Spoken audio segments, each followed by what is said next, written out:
আসসালামু আলাইকুম এভরিওয়ান, কেমন আছেন সবাই? হাজির হলাম আরেকটি রেসিপি নিয়ে। আজকের রেসিপি হলো জিলাপি।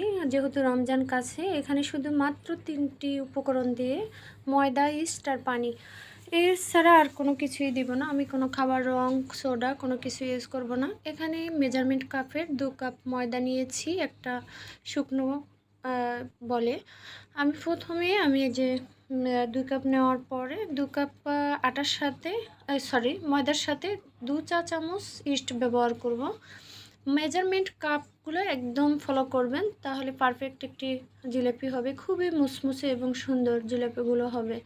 এখানে আমি কোনো খাবার রং ব্যবহার করব না, যেহেতু স্বাস্থ্যের জন্য খারাপ। তবুও আমি কালারের জন্য দিতাম, কিন্তু দেইনি। এখানে পানি দিব পরিমাণ মতো। পানি দিয়ে আস্তে আস্তে একটি সুন্দর খামির তৈরি করে নিব। তবে পানিটা খুব সাবধানে দিতে হবে। পানিটাকে আমরা অল্প অল্প করে ব্যবহার করব, আমাদের পরিমাণ মতো যেটুকু লাগে। আমি এখানে পানি দিয়ে দিচ্ছি আর আস্তে আস্তে এটাকে খুব মসৃণ করে একটা খামির তৈরি করে নিচ্ছি। আপনারা চাইলে এখানে একটা হ্যান্ড বিটার দিয়ে খুব ভালোভাবে এটাকে মসৃণ করতে পারেন। আমি যেহেতু একটা চামচ দিয়েই শুধু এখানে খামিরটাকে করার চেষ্টা করতেছি। যে এখানে এভাবে খামিরটা হবে, এরকম একটা খামির তৈরি হবে। এটা আরেকটু ঘন হলে ভালো হতো, আমার এটা আরেকটু পাতলা হয়ে গেছে। 1 গ্লাস এবং আর 1 গ্লাসের অর্ধেক পানি লেগেছে আমার এখানে। আমি আগেই বলি, আমার আজকের অনেক ভিডিওই আমি করি, ভালো ভালো ভিডিওগুলো করার চেষ্টা করি, কিন্তু আমার কেন জানি শেডের সমস্যা দেখে আমার ভিডিওগুলো কেটে যায়। আজকে ভাবলাম আজকে এটা অবশ্যই আপনাদের সাথে শেয়ার করব। আমার আজকেও এই ভিডিওতে সমস্যা হয়েছিল।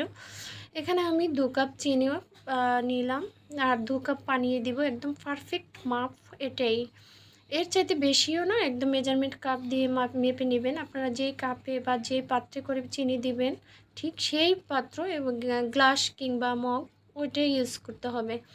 আমি চিনিটাকে খুব ভালোভাবে পানির সাথে মিশিয়ে একটা সাইডে করব, চুলায় নিয়ে যাব। বলক আসা পর্যন্ত অপেক্ষা করব। 2-3টা বলক চলে আসলে আমি বেশি ঘন করব না। এখানে সাইডে রেখে দিয়ে এভাবে একটা তাওয়া দিয়ে দিচ্ছি। তাওয়াটা ছড়ানো হতে হবে, এভাবে ছড়ানো তাওয়া হলে ভালো হবে। আমি আবার 3 হতে 4 ঘন্টার জন্য আমি যে খামিরটাকে রেখেছিলাম সেই খামিরটাকে আবার আরও ভালোভাবে একটু ফেটিয়ে নিচ্ছি।